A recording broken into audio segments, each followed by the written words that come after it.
우리가 지금 연말정산 시리즈 두 번째 시간입니다. 첫 번째 시간에는 하나님과의 관계가 올 한 해 동안 우리가 어떠했는지를 이렇게 한번 터치해보는 시간을 지지난주에 가졌습니다. 창조주이시죠. 하나님, 구원자이십니다. 이런 하나님과의 관계가 좋지 못하면 여러분 나머지 아무리 나 잘했어 라고 생각을 한다 할지라도 사실 한 해의 삶이 여러분 제대로 간 것 아니라는 것입니다. 이 하나님과의 관계, 가장 중요한 관계, 첫 번째로 그래서 살펴보았습니다. 근데 이 하나님과의 관계를 원활하게 해주는 것이 무엇이라고요? 그것이 바로 순종입니다. 순종. 또한 순종과 하나님과의 관계를 지속적으로 유지할 수 있는 힘을 주는 촉매제와도 같은 것이 뭐냐면 예배라고 말씀을 또한 드렸습니다. 자, 오늘은 이제 우리의 주제를 나 자신에게로 한번 돌려보도록 하겠습니다. 나 자신과의 관계, 올 한 해 동안 어떻게 가졌는가, 그리고 또 다가오는 2025년도 우리가 어떻게 나 자신과의 관계를 설정을 하고 앞을 향해 나가야 할 것인가, 이 부분을 생각해 보고자 합니다. 미국의 저명한 기독교 상담가예요. 레리 크랩 박사라고 하는 분이 있습니다. 이분이 이런 말을 했습니다. 구원받고 그리스도인이 되면 그때부터 우리의 삶은 관계들을 통해 가지고 연결이 된다는 것입니다. 가장 중요한 세 가지: 하나님과의 관계, 이웃, 다른 사람들과의 관계, 그리고 나 자신과의 관계. 그리고 오늘 우리가 살펴보듯이 이제 나 자신과의 관계, 이 부분이 이제 우리의 주제인 것이죠. 근데 중요한 것은 뭐냐면 우리가 겪는 대부분의 문제는요, 결국에는 관계입니다. 하나님과의 관계 어떻느냐, 다른 사람들과의 관계가 어떻느냐, 또 나 자신과의 관계가 어떠하느냐에 따라 가지고 우리 삶에 다가오는 문제들이 대강은 정리가 됩니다. 자, 이 박사님의 말처럼 여러분, 많은 사람들이 예수 믿고 교회 다니면서도 나 자신에 대해서 굉장히 부정적인 자화상을 가지고 있습니다. 원인은 다양해요. 어떤 사람들은 굉장히 큰 실패와 낭패를 경험했던 그러한 일들이 이 마음속에 부정적인 자화상을 완전히 심어놓는 계기가 되었을지 모릅니다. 아유, 나 같은 것이 뭐, 내가 그렇게 큰 실패를 내가 저질렀는데 라고 하는 거죠. 자, 때로는 어떤 심각한 죄의 문제가 죄책감을 통해 가지고 내 마음속에 부정적인 자화상을 차곡차곡 다져 넣는 일을 하기도 합니다. 마귀가 특별히 그 부분을 굉장히 참소해 가지고 우리의 자화상을 붕괴를 시켜버리는 거죠.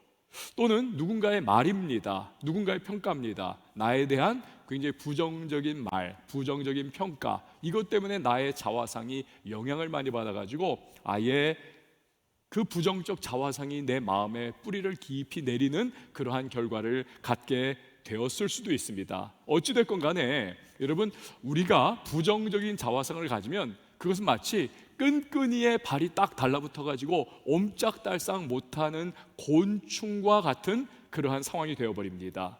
앞을 향해 나아가려고 애는 쓰지만 나아가지지를 못하는 겁니다. 거의 제자리를 맴돌아요. 때가 되면 그 부정적 자화상이 부정적 감정을 불러오면서 우리가 굉장히 또 힘들어지고 괴로워집니다. 그러다가 풀썩 주저앉게 되는 것이죠. 그러다 결국 이제는 어느 단계가 되면요, 아예 앞으로 나가려고 하는 시도조차 포기하는 단계에 이르게 되는 것입니다. 여러분, 2024년이 이제 며칠 남지 않았습니다. 2025년을 지척에 두고 있는 이 시점에 나 자신에 대한 그러한 부정적인 자화상과 부정적인 감정, 여기에 우리가 계속 붙들려 있어서는 안 되지 않겠습니까? 예수님 말씀하셨잖아요. 새 술은 새 부대에. 여러분, 새로운 부대와 같은 그러한 2025년도가 우리에게 지금 눈앞에 다가오고 있습니다. 컨텐츠, 그 중에서도 정말 중요한 나 자신에 대한 자화상, 이 부분들이 변화되지 않으면, 내 부정적 자화상을 탈피하지 않으면 여러분, 새로운 한 해가 다가와도 별다를 바가 없습니다. 비슷한 또한 루틴이 계속되게 될 것입니다. 자, 그러기 위해서 우리는 이 새해를 새 마음으로 시작을 해야 하는 거죠. 자, 이를 위해서 우리가 오늘 본문 말씀을 주목해 봐야 할 이유가 있습니다. 자, 스바냐서는 선지자 스바냐가 기록한 말씀입니다. 그가 활동할 당시에 유다 나라는 굉장히 영적으로 타락하고 암흑기를 지나고 있었습니다. 왕부터 일반 백성에 이르기까지 하나님 버리고 다 우상 숭배에 쩌들어 있던 그러한 시대입니다. 스바냐 선지자는 여호와의 진노를 선언을 하고 하나님 아버지께서 심판하리라 예언을 때려 넣는 것입니다. 세 장으로 구성되어 있잖아요. 세 장의 거의 대부분이 마지막 패러그랩 조금 남겨두고는 다 심판이요, 다 멸망이요, 다 하나님의 진노를 예언을 차곡차곡 해놓고 있는 것입니다. 그 예언이 그대로 성취가 되어 바벨론이 침공하고 유다 나라를 집어삼키지 않습니까? 예루살렘 성벽을 회파해버리고 다 불태우고 뺏어가고 수많은 백성 죽고 포로로 끌려갑니다. 그런데 그때 죄악을 회개하면서 그 민족적인 아픔과 그 시련 속에서 자기들의 우상 숭배하고 하나님을 버렸던 배교의 과거를 회개하고 하나님께로 돌이키는 사람들이 생기는 것입니다. 자, 이렇게 믿음의 울타리 안에 남아있는 자들을 일컬어서 성경은 남은 자라고 말을 합니다. 영어로 렘넌트예요. 렘넌트. 자, 이 스바냐서 끝부분에 그런데 뜻밖의 내용이 실려 있습니다. 줄줄줄줄 전부 심판이요 멸망을 예언을 하다가 뜻밖의 내용, 오늘 본문 16절 말씀이죠. 우리 같이 한번 읽어보도록 하겠습니다. 시작. 그날에 사람이 예루살렘에 이르기를 두려워하지 말라. 시온아 내 손을 늘어뜨리지 말라. 자, 여기서 예루살렘 그리고 시온 모두가 유다 나라, 특별히 남은 자들을 의미하는 것입니다. 자, 그런데 조금 전까지 하나님께서 내내 심판을 이야기하시고 내내 멸망과 진노를 막 표현을 하시다가 그 하나님께서 이제는요 갑자기 입장과 태도를 바꾸십니다. 두려워하지 말라는 거예요.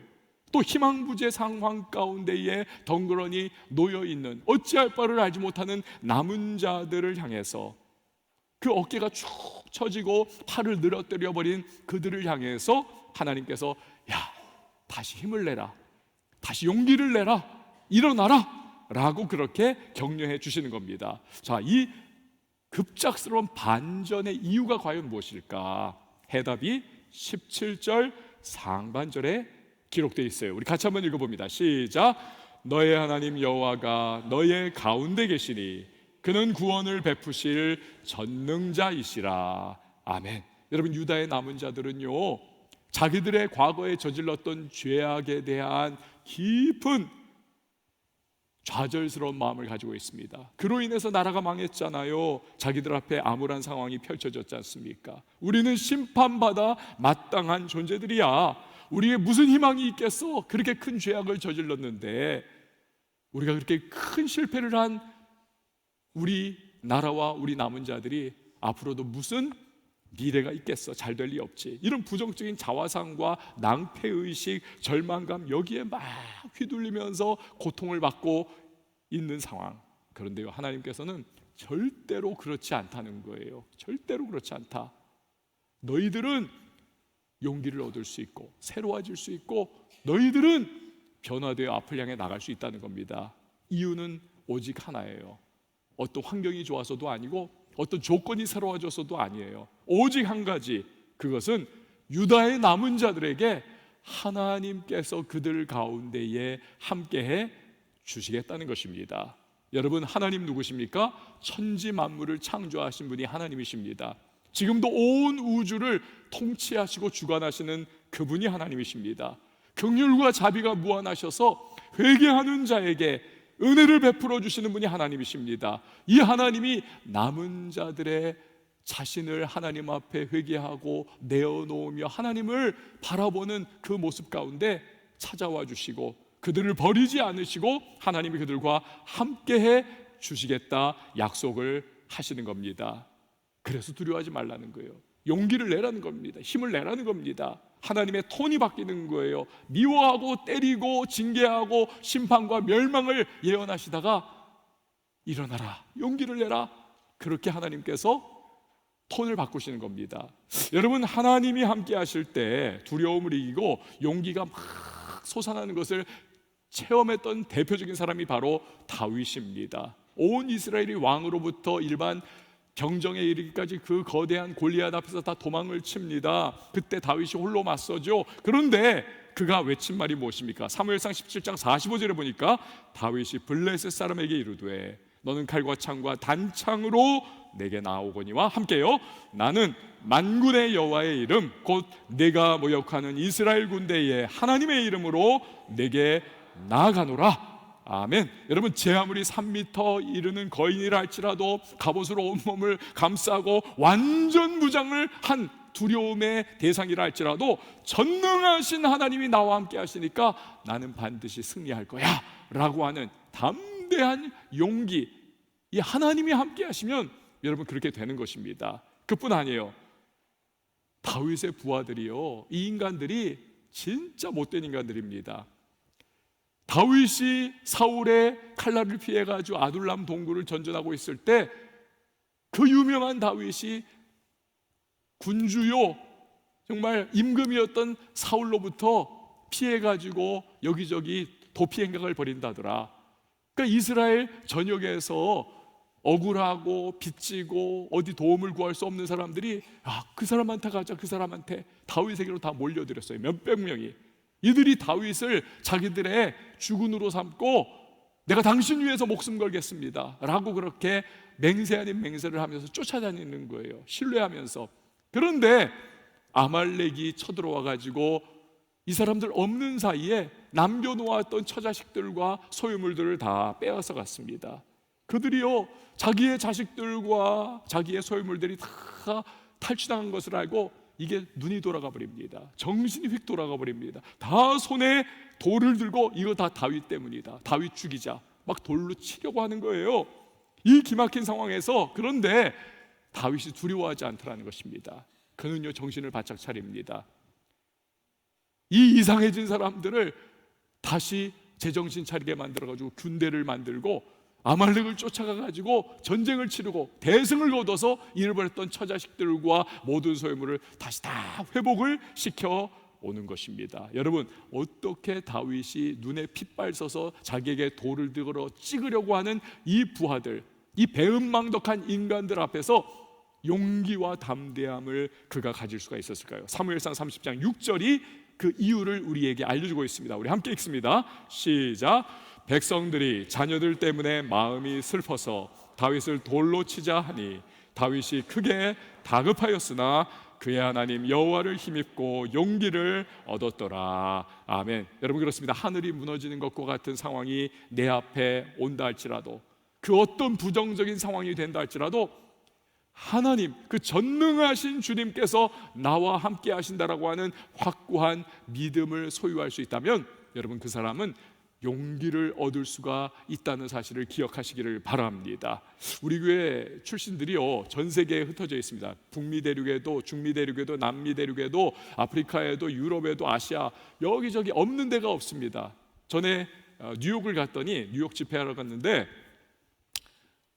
모여라 했더니 다 모이는 거예요. 한 10몇 명이 착 모여가지고 함께 식사를 나누면서 그동안 우리 왕성교회에서 신앙생활하면서 겪었던 일들, 그리움들, 이런 것들을 다 이야기하는 시간을 가졌어요. 그런데 그 뉴욕은 이제 일하는 곳이잖아요. 거기 뭐 월가가 있고 뭐 온 금융가들이 즐비한. 그런데 그 뉴욕에서 일을 하고 이제 집에 갈 때는 그 옆에 있는 타운이죠. 그 도시, 이제 뉴저지에 갑니다. 주로 뉴저지에 삽니다. 뉴저지는 뭐 굉장히 녹지대가 풍성하고 살기가 너무 좋은 그런 곳 아닙니까? 한인들도 거기 굉장히 많이 살아요. 근데 거기 뉴저지에 우리 교회에서 이제 이민을 가신 장로님 네 분하고 우리 권사님의 따님 집사님도 그 뉴저지에 살고 있습니다. 근데요, 뉴저지에 살면서도 그분들이 모르는 게 하나가 있어요. 에디슨이, 그 발명가 토마스 에디슨이 그 뉴저지에 엄청난 실험실을 가지고 있었다는 것을 대부분 뉴저지 사람들은 모릅니다. 이 사람이 가지고 있었어요. 그런데 에디슨이 뭘 잘못 건드렸는지 어떻게 됐는지 불이 나버리고 말았습니다. 그래서 지금으로 따지면 수백억 원의 가치가 되는 그 건물이 다 홀라당 전소가 돼버리고 말았습니다. 더 안타까운 것은 그가 평생 연구해가지고 기록해 나왔던 실험 일지들 그리고 자료들, 이게 다 홀라당 잿더미가 되어버리고 만 거예요. 여러분, 논문 하나 쓰다가도, 소논문 하나 쓰다가도 그거 잘못 쳐가지고 그냥 딱 컴퓨터에서 날아가 버리면, 저도 설교 준비하다가 옛날에는 가끔 그런 적이 있었어요. 입력을 저장을 안 해놓고 막 설교 준비를 하다가 주일날 1시간 남았는데 그게 날아가 버리는 거예요. 그럼 막 앞이 깜깜하고, 주여 나를 죽이시옵소서 막 이러면서 막 어디로 증발해 버리고 싶은 마음, 그런 마음. 근데요, 이 위대한 발명가가 평생을 쌓아놓았던 그것이 이게 날아가 버리는 거예요. 얼마나 기가 막힐 상황 아닙니까? 근데요, 뜻밖에도 그 처참한 현장에서, 나이가 적지도 않아요, 67세, 이 67세의 에디슨이 이런 말을 하더라는 거예요. 재앙이 반드시 나쁜 건 아니네. 왜냐고 했더니 내 모든 실수를 한꺼번에 다 지워버렸잖아. 여러분, 우리랑 너무 역발상인 거예요. 그리고 나서는 이 에디슨이요, 감사 기도를 하나님 앞에 드리더래요. 하나님, 감사합니다. 이 나이에 67세 됐는데 다시 새롭게 새로운 시작을 하게 해주시니 너무나 감사합니다. 여러분, 이 에디슨이 지금 정신승리하고 있는 건가요? 이 사람 지금? 보통 사람 같으면 내가 지금 무슨 짓을 한 거야? 나 실패자로 끝나는 거야? 막 머리 쥐어뜯으면서 난리 날 텐데, 여러분, 이 에디슨에게 지금 무슨 일이 일어난 겁니까?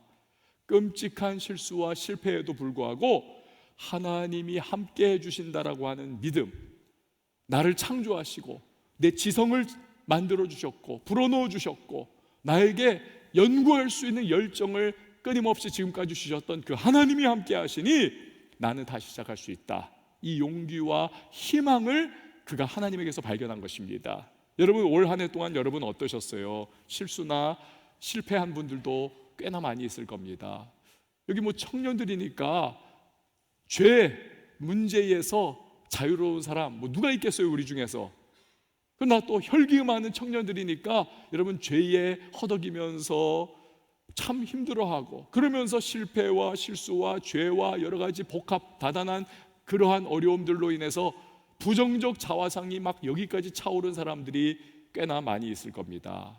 그래서 그 부정적 자화상 때문에 번번이 그냥 주저앉아 버리고 앞으로 나가기를 포기한 채 살아온 그런 사람들이 또 여기 있을 거예요. 하나님께서 때로 우리에게 기회를 주셨는데 내가 무슨 이런 인간인, 내가 어떻게 하면서 그 기회들을 막 차버리고 포기해버린 사람들도 여기 있을 겁니다. 여러분, 스바냐 선지자를 통해서 유다의 남은 자들에게 주신 말씀은 오늘을 살아가고 있는 저와 여러분에게도 동일하게 적용되는 말씀입니다. 우리는 부족해요. 우린 연약해요. 우리 실수 많습니다. 우리 실패도 많이 합니다. 우리를 둘러싼 현실과 상황을 보면요, 유다의 남은 자들이 망해버린 자신들의 고향, 그 아무것도 없는 그러한 먼지만 날리고 잔해만 남아있는 그곳 바라보면서 정말 어찌할 바를 알지 못하는 것처럼 우리 상황을 보면요, 2024년 아무것도 2025년에 기대하기 어려운 그러한 상황을 지금 직면해 있는 사람들도 있을 겁니다. 그럼에도 불구하고 우리가 그 모든 부정적인 상황을 극복할 수 있는 충분한 이유가 있습니다. 그것은 바로 너의 하나님 여호와가 너의 가운데 계시니 그는 구원을 베푸실 전능자이시라. 이 17절 말씀처럼 전능하신 하나님께서 저와 여러분과 함께해 주시기 때문인 것입니다. 여러분, 정말 하나님이 우리와 함께 하시나요? 그렇습니다. 그분은요, 우리와 함께 하시는 정도가 아니에요. 하나님은 성령으로 우리 안에 내주하고 계시는 것입니다. 고린도전서 6장 19절 우리 함께 읽어봅니다. 시작.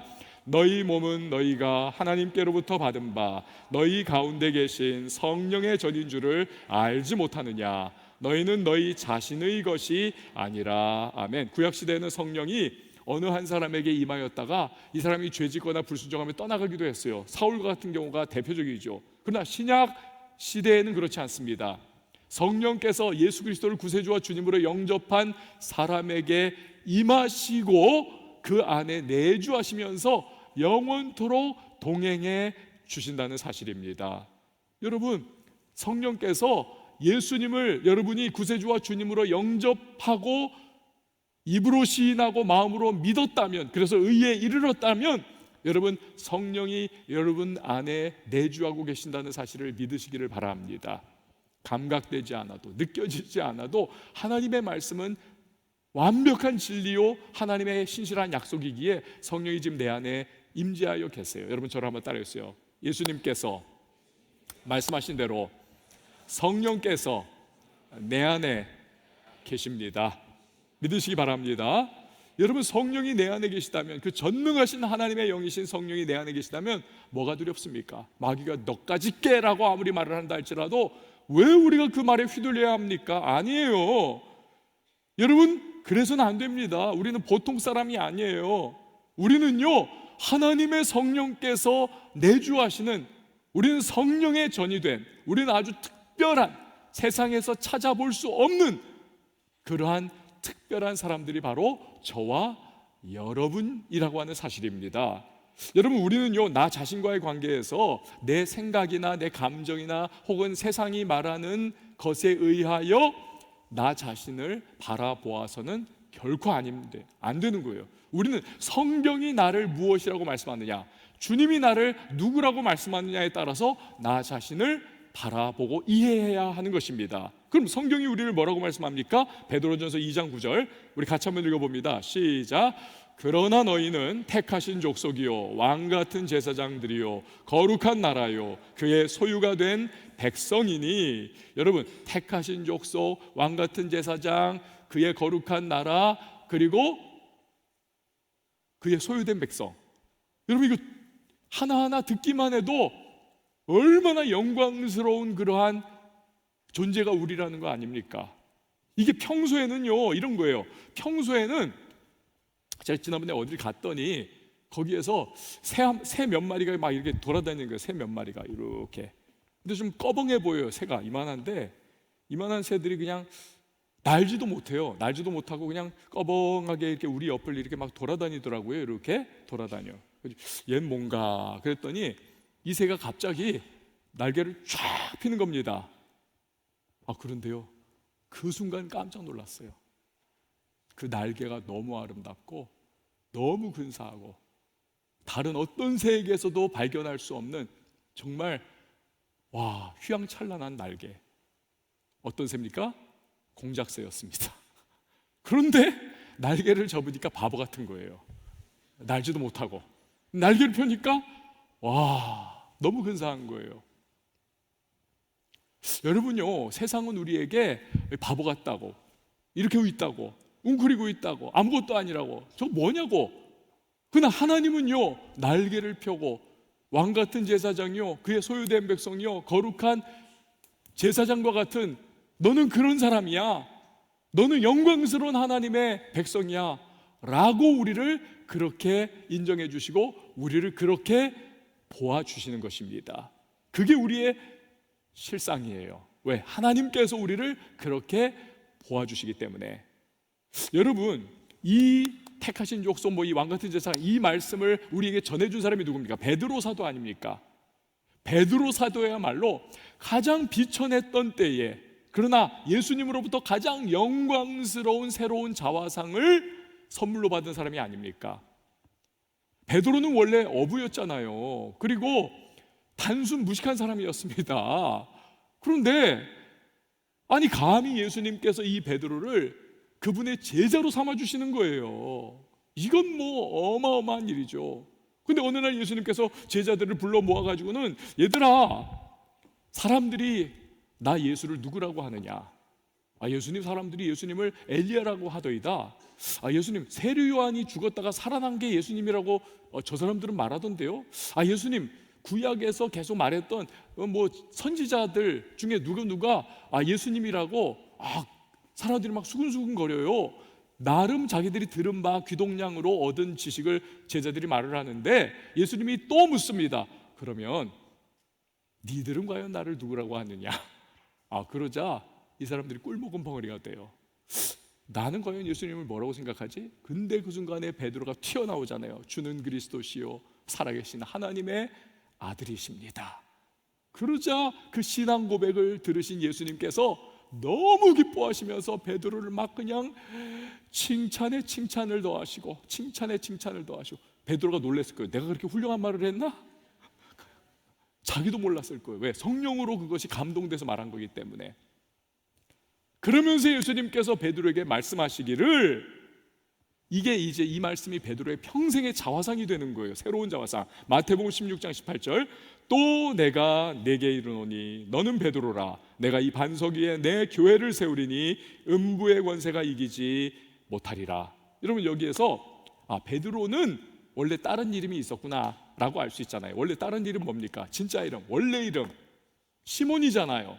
근데 예수님께서 그의 신앙 고백을 들으시고 그를 반석, 페트로스라고 하는 이 베드로라고 하는 새로운 이름을 부여해 주신 거예요. 너의 그 신앙 고백은 흔들리지 않는 교회의 반석이 될 거야. 그리고 너는 교회의 기둥과 같은 사람이 될 거야 라고 하는 의미로서 그의 이름을 바꿔준 겁니다.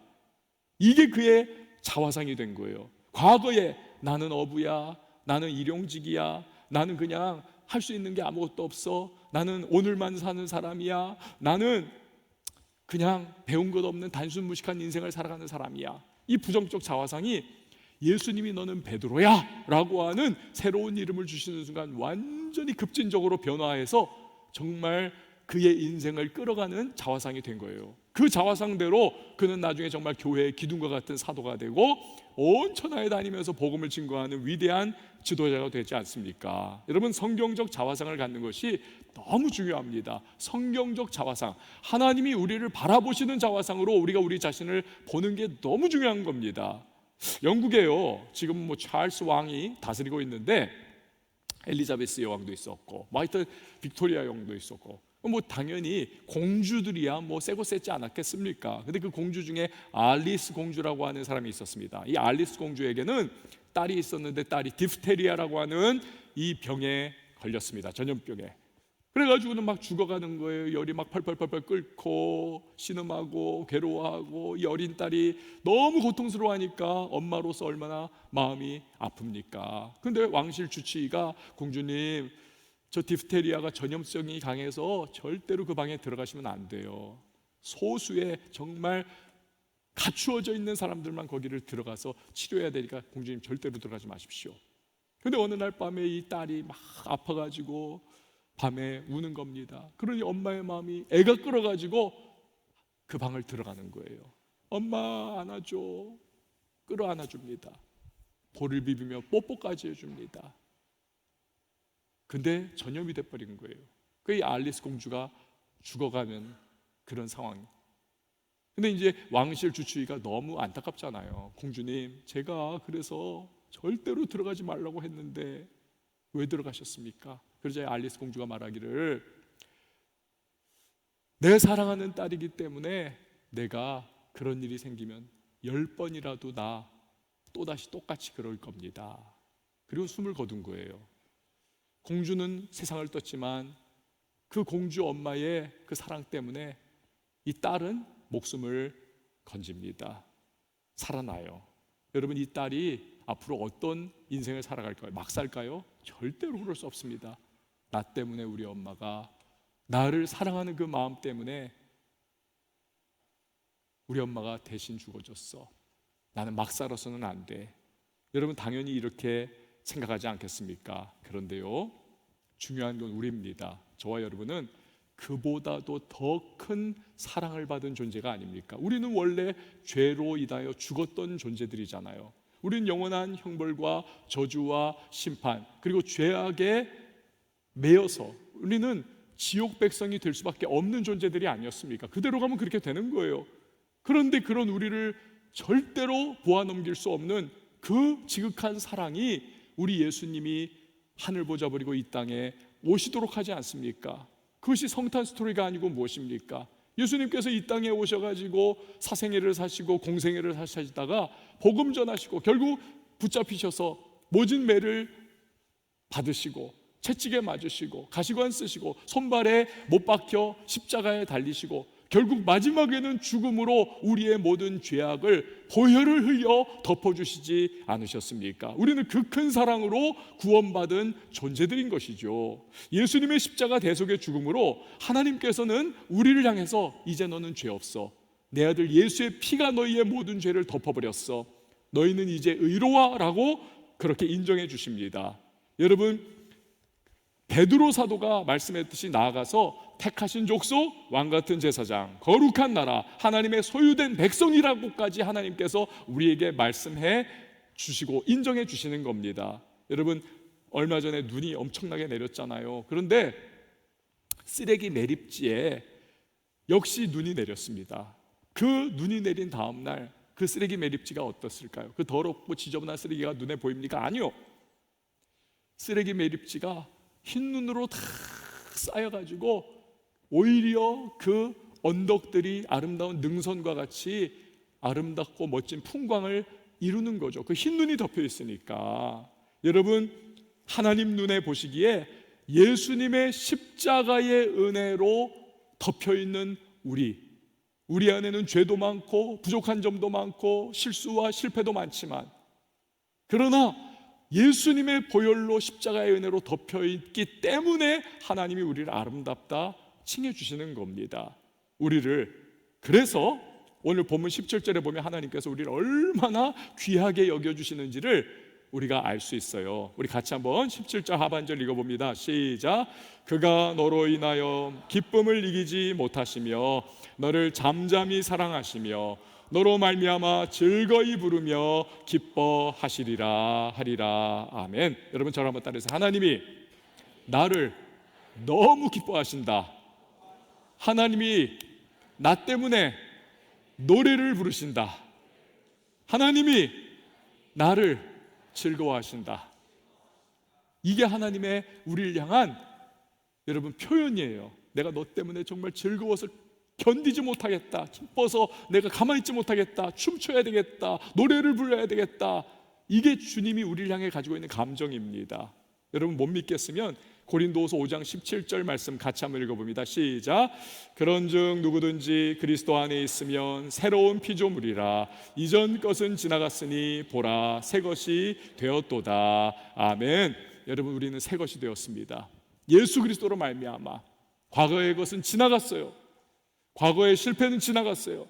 과거의 모든 연약함 지나갔어요. 과거의 우리의 죄악들 지나갔어요. 예수의 보혈이 다 덮어주셨고, 우리가 그분을 의지하며 나의 구세주와 주님으로 영접하고 살아가는 오늘, 우리는 부정적 자화상을 이제는 예수 안에서 다 떨쳐버리고 새로운 의로운 자화상을 옷 입어야 하는 것입니다. 자꾸 여러분 부정적인 자화상, 마귀의 참소, 실패와 실수의 기억에 빠져들지 마세요.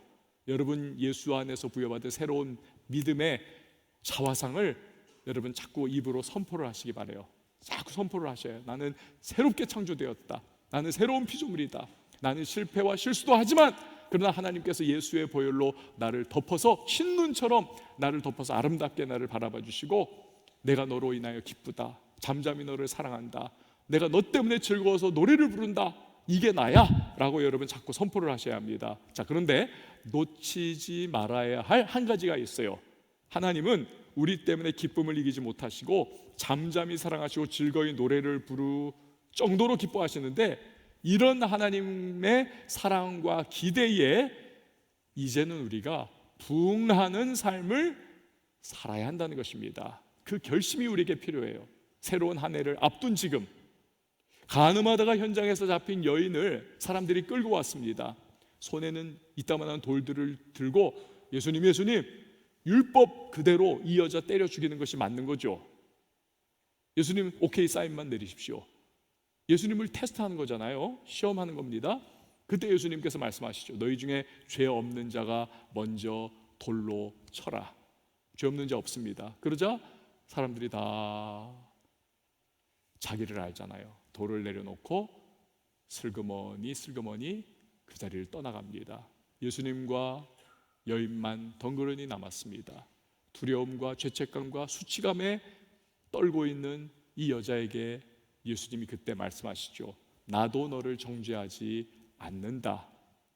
근데 여기서 끝나지 않으세요. 예수님은 한 걸음 더 나갔어요. 덧붙이시는 말씀, 가서 다시는 죄를 범하지 말아라. 너가 지금까지 행해왔던 행음과 너의 육신의 정욕, 이생의 자랑, 안목의 정욕, 그거 앞으로는 하지 마. 내가 너를 정죄하지 않을게. 너 새로운 사람이 돼. 주님이 그렇게 촉구하시는 겁니다. 사랑하는 여러분, 우리는 크신 하나님의 사랑을 받은 존재들입니다. 저 높고 높은 별을 넘어 이 낮고 낮은 땅에 예수님이 오셨습니다. 저와 여러분 때문에. 우린 예수님의 은혜 입은 자들이에요. 하나님은 그 예수님 십자가 때문에 우리를 기뻐하시고 우리를 사랑하시고 즐거이 노래를 불러주십니다. 그렇다면 여러분, 올 한 해 비록 실수하고 실패했다 하더라도, 또 죄짓고 쓰러졌다 할지라도 다시 일어나야 하지 않겠습니까? 자꾸 부정적인 자화상에 사로잡혀가지고 하나님이 주시는 기회와 가능성을 포기해서는 안 되지 않겠습니까? 마귀의 참소에 여러분 넘어져서는 안 되지 않겠습니까? 그래도 목사님, 감정이 안 따라주는 걸 어떻게 해요? 여러분, 그 감정이 문제라니까요. 감정이 아니라 신앙생활은 말씀을 붙잡고 의지적으로 결단하며 나가는 것입니다. 그게 믿음이에요. 오늘 그것이 여러분에게 필요한 것입니다. 바라는 것은 저와 여러분이 나 자신과의 관계를 새롭게 하고, 나는 하나님이 너무너무 사랑하는 존재야, 하나님이 나 때문에 어쩔 줄 몰라 하신데, 하나님이 기뻐 춤추시고 하나님이 즐거워 노래하시고 하나님께서 정말 나를 너무너무 좋아하셔, 나와 함께 하셔, 성령이 내 안에 계셔. 그래서 어떤 어려움과 역경도 이겨낼 수 있어. 여러분, 이 믿음을 고백하시고 의지적으로 새롭게 시작하리라 결단하면서 2025년 우리 지척에 다가와 있는 새로운 한 해를 감사함으로 맞이하여 시작할 수 있는 우리 모든 청년 예배자들이 될 수 있기를 예수님의 이름으로 축원을 드립니다. 우리 다 같이 일어나서 함께 찬양할 텐데요. 여러분, 저 높고 높은 별을 넘어 낮고 낮은 이 땅에 예수님 오셨습니다. 나 때문에, 우리 때문에, 우리 믿음의 고백을 주님 앞에 감사 가운데 찬양하며 올려드리도록 하겠습니다. 그 크신 하나님의 사랑 말로 다여 용모하네. 저 높은 별을 넘어 이 낮고 낮은 땅 위에 죄번 영혼 구하여 그 안을 보고 죄를 삼으시고 죄 용서하셨네. 하나님 크신 사랑을, 하나님 크신 사랑을 증량하고 다네. 영원히 변치 않는 사랑 선포여 찬양. 외로운 시절 지나간 땅 위에 여와세할 때 주 잊지 않던 영혼들 큰 소리 외쳐 주 믿는 성도들에게, 주 믿는 성도들에게 그 사랑 우리의 죄 사했으니 그 은혜이 하나님 크신 사랑은, 하나님 크신 사랑은 증량하고 다네. 영원히 변치 않는 사랑. 우리 3절 키 높여서 찬양하십시다.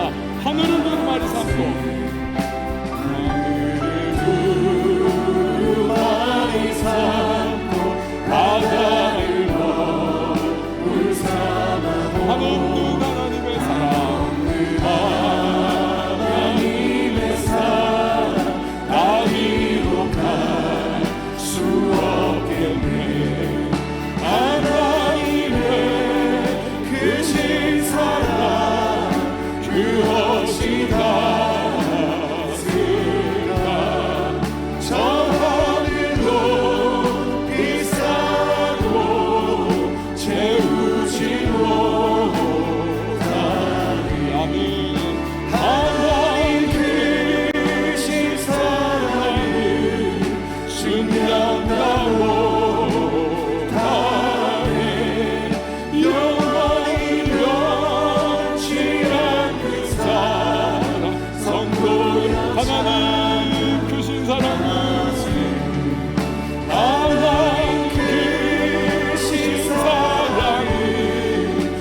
여러분, 오늘 우리가 하나님 안에서 나는 누구인가, 말씀이 내게 알려주시는 나는 누구인가를 우리가 짚어보았습니다. 부정적 자화상, 세상이 말하고 내 감각과 내 감정과 나의 행동 거지들에 의해 가지고 내가 규정하는 부정적 자화상, 그게 내가 아니에요. 하나님께서 나를 바라보시고 나에게 너는 이런 사람이야, 너는 이 사람이야, 이게 우리의 진정한 자화상입니다. 새로운 자화상, 새로운 피조물, 하나님의 사랑, 하나님이 기뻐하시는 사랑, 그게 우리들이에요. 스바냐서에 의하면 우리를 하나님이 잠잠히 사랑하시고 우리 때문에 기뻐서 어쩔 줄 모르시고 정말 우리 때문에 즐거이 노래를 부르시는 그 하나님. 여러분, 오늘 이 스바냐서를 바탕으로 해서 쓰여진 우리 찬양이 하나 있지 않습니까? 너의 하나님 여호와가 너의 가운데 계시니. 이 찬양 아시는 분들이 꽤 계실 텐데 우리 시간에 이 찬양 같이 한번 부르면서 오늘 말씀과 메시지를 마무리하도록 하겠습니다.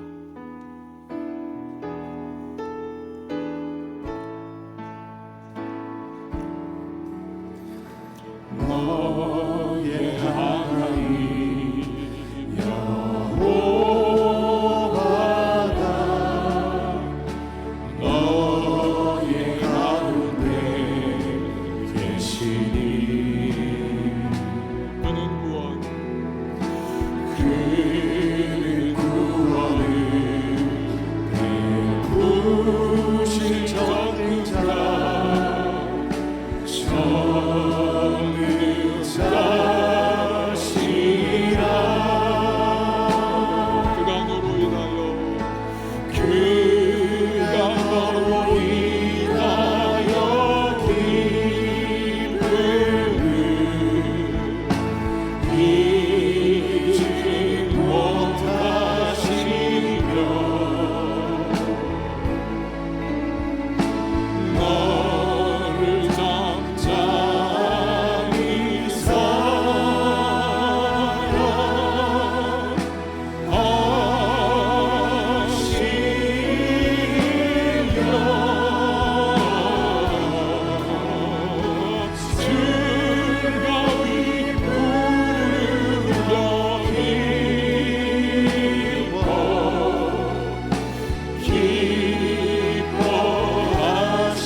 성령으로 함께하고 계십니다. 그는 구원을 베푸실 전능자시라.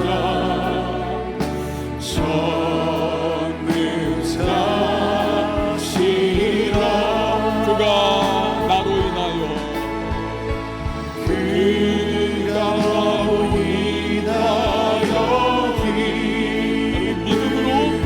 고백하며 찬양해 주세요. 이기지 못하시며 나를 잠잠히 사랑하시며 나를 잠잠히 사랑하시며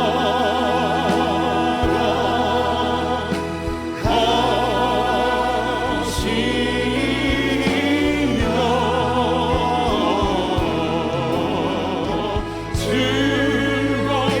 부르며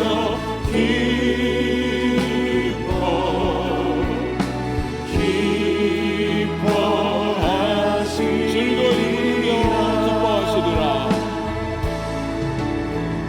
즐거이 부르며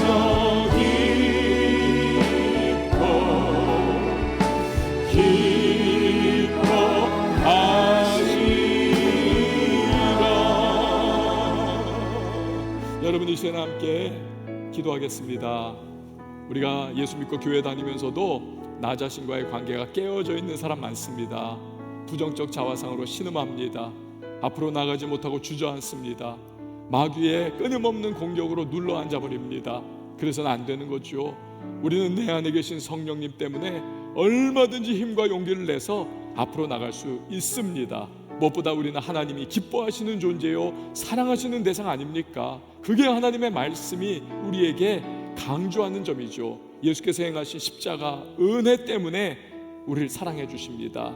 이제 우리는요 나 자신과의 관계를 회복해야 합니다. 새로운 피조물로서의 정체성을 가져야 합니다. 과거의 실패, 과거의 죄악, 과거의 여러 가지 나의 잘못했던 삶의 모습들, 이제는 내가 그것 때문에 나 자신을 얽어매고 부정적 자화상으로 주저앉아버리는 것 아니라 얼마든지 예수 안에서 새로운 피조물로서의 정체성을 하나님이 내게 허락해 주시는데 나 그거 붙잡겠노라고, 내 마음을 이제는 믿음으로 의지적으로 변화시키겠다고, 그리고 그에 합당한 삶을 이제 나 살기로 결심하겠다고 여러분 한번 고백해 보세요. 그리고 2025년 하나님 이제 며칠 남지 않은 새로운 기회의 문이 열릴 때 하나님 내가 그 새로운 피조물다운 모습으로 뛰어나가서 하나님이 열어주시는 가능성에 새로운 한 해를 다른 박질 쳐나갈 수 있도록 도와달라고, 성령이와 함께 해달라고 여러분 이 시간에 우리 말씀을 기억하시면서 우리 주님의 이름 한번 외치고 기도하며 나갑니다. 주여 하나님 아버지 감사를 드립니다. 주님 찬양합니다. 주님 높여드립니다. 예수 그리스도의 십자가의 은혜로 나를 모든 죄악 가운데서 건져내어 주셨고 하나님 아버지 사랑받는 백성 되게 하시니 참 감사합니다. 억만가지 무수한 죄악과 죽음 가운데 저주 가운데 시험 가운데 떨어질 수밖에 없었던 하나님 아버지께서 십자가의 은혜로 하여 주셔서 하나님 나를 자기 삼으시고 이제는 나를 잠잠히 사랑하시고 나를 진정으로 즐거워 하시고 하나님 기쁨을 견디지 못한다 말씀하시니 감사드립니다. 이제는 하나님 아버지 은혜 때문에 살아가게 하시고 하나님 아버지 이 가운데 하나님 나갈 수 있는 주님의 사람들이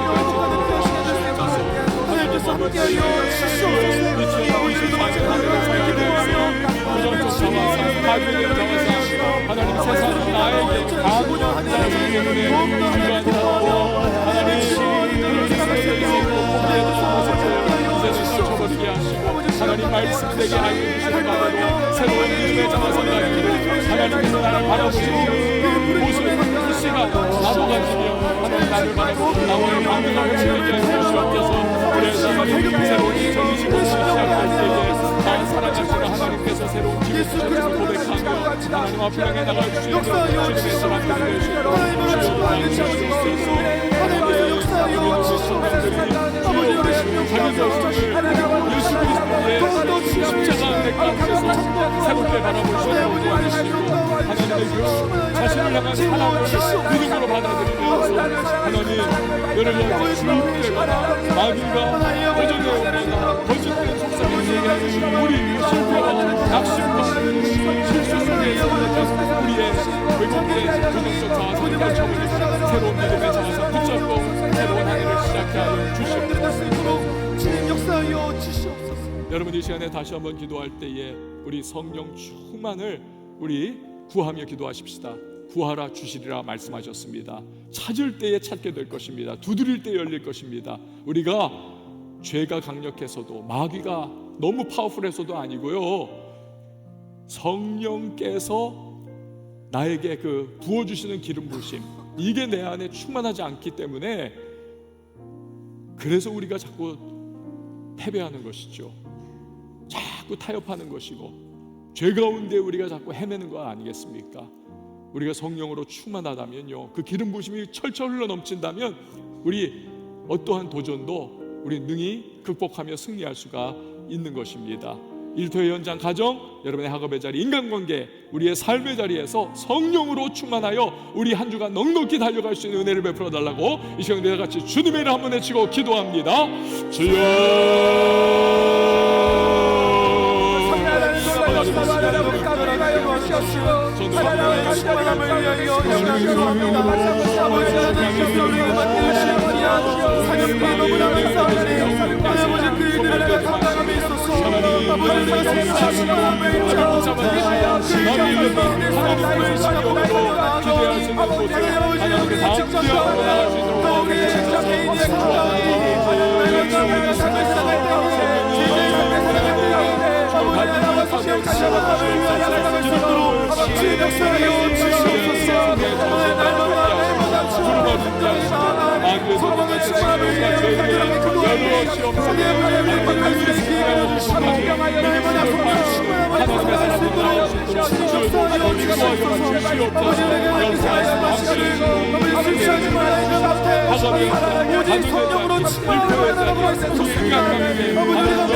마지막으로 한번 더 기도할 때 우리 청년교회를 위해서 기도해 주세요. 4개 부서로 이제 우리가 또 잘게 나누어서 더 세밀하게 우리 청년들 돌보고 양육하고 우리가 함께 세워나가기를 원합니다.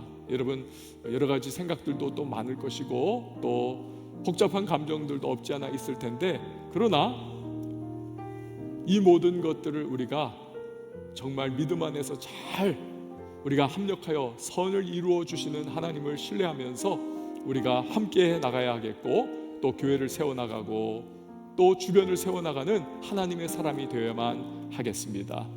우리 청년교회 2025년 주님 은혜를 베풀어 달라고, 역사해 달라고, 그리고 주님의 일하심과 행하심을 우리가 목도할 수 있도록 도와달라고 여러분 기도하시고요. 각 부서마다 진정으로 리더십이 잘 세워져 나갈 수 있도록 하시며, 그리고 또한 우리 교회를 통해서, 이 청년교회 통해서 관악구의 수많은 영혼들이 주님 앞에 돌아오고 우리의 삶의 주변에 함께하는 우리 청년들이 예수를 알아갈 수 있도록 주여 역사해 달라고, 또 예배가 우리 이 안에서 충만한 은혜 가운데 드려질 수 있도록 함께해 달라고 우리 청년교회를 위해서 주님의 이름 한번 외치고 마지막으로 기도하며 나갑니다. 주여 하나님 은혜를 베풀어 주셔서 세워주신 우리 왕 앞에 하나님 귀한 청년들을 구하여 하나님 나라가 확장되게 하여 주시옵소서. 하나님 우리가 돌아오시고 하나님 세우신 우리 왕 앞에 잘 태워주며 참아주시고 역사시며 주시옵소서. 하나님 우리가 이 대권으로 나온다 주시게 하여 주시고 마지막 상치게 하여 주시옵소서. 거룩한 우리를 하여 주시옵소서. 하나님 나라로 사랑으로 확장하고 시간에 아버지 우리 참석회가 하나님 더욱더 잘했습니다. 하나님 마음의 이름을 지키는 돌아오게 하옵소서. 하나님의 국가를 자치하여 주시옵소서. 하나님 주시옵소서. 아버지를 위하여 함께 기도하시며 하나님 예배가 온 청년들이 함께하는 것으로 아버지를 위하여 함께 기도하기 하나님의 지어 우리 교회에 부르짖으면서 하나님 주시옵소서. 하나님 예배를 위하여 하나님의 수많은 정원을 주십니다. 하나님 이런 말씀으로 영원히 하와며 이 교회 가운데 나오게 하여 주시옵소서. 전학교의 수많은 청년들이 앞에 나오게 하시고 하나님의 삶의 주변에 함께하는 은혜를 나누시옵소서. 주님을 알아가는 영혼을 하나님 사랑해 주시옵소서. 하나님의 소리를 세워 하나님의 이시하고 자기의 모든 것을 주님의 영광을 하나님 주시옵소서. 하나님의 새벽별로 주시옵소서. 하나님의 막상으로 영원히 모셔주소서. 주여 주시옵소서. 하나님 오늘에 하나님의 영광, 하나님의 역사, 기도로 하나님의 일하심이, 하나님의 은혜가 심장으로 모든 것 하나님께 맡겨드려 역사할 수 있도록 하나님 아버지 감사를 드립니다. 오늘 이렇게 우리를 불러 모아 주셔서 주의 전에 나와 예배케 하셨습니다. 우리의 마음을 주님 앞에 올려드리며 하나님 앞에 거룩한 손 들고 찬양과 기도와 말씀 가운데 나갈 때 주여 우리의 예배를 기뻐 받아 주신 줄 믿습니다. 하나님 들은 바 말씀을 마음에 새기고 삶의 현장에 품고 나아가 그곳에서 말씀을 실천하며 살아낼 수 있는 우리 모두가 되게 하옵소서. 하나님 우리 청년교회가 2025년도에 하나님께서 귀하게 사용하시는 교회가 되기를 원합니다. 이를 위하여 하나님 편제가 새로워지고 또 앞을 향해 나가는 과정 속에 우리 하나님 아버지께서 합력하여 선을 이루는 역사가 나타나게 하시고 하나님 불안한 마음들이나 여러 가지 복잡한 생각들 다 주님 앞에 내어드리면서 교회를 세워나가는 일에 뛰어들고 헌신할 수 있는 귀중한 청년들 하나님 다 되게 하여 주시옵소서. 리더십들이 잘 세워져서 힘을 얻게 하시고 우리 청년교회가 주변을 변화시키고 문영혼을 구원하는 일에 능한 하나님께서 아름답게 사용하시는 복된 은혜의 공동체, 기도의 공동체, 성령의 공동체, 예배의 공동체가 되게 하여 주옵소서. 귀한 예물 하나님 앞에 예배 가운데 봉헌합니다. 땀과 시간과 정성과 인생의 결정체인 이 귀한 물질 연락하시고 하늘의 신령한 은혜와 땅의 기름진 복으로 함께하여 주시옵소서. 이제는 우리 주 예수 그리스도의 은혜와 하나님 아버지 극진하신 사랑과 성령의 교통하심이 우리 모든 예배자 한 사람 한 사람 머리 위에 한 주간의 삶 위에 그리고 혼란스러운 이 나라 위에 이제부터 영원토록 함께 계실지어다. 아멘.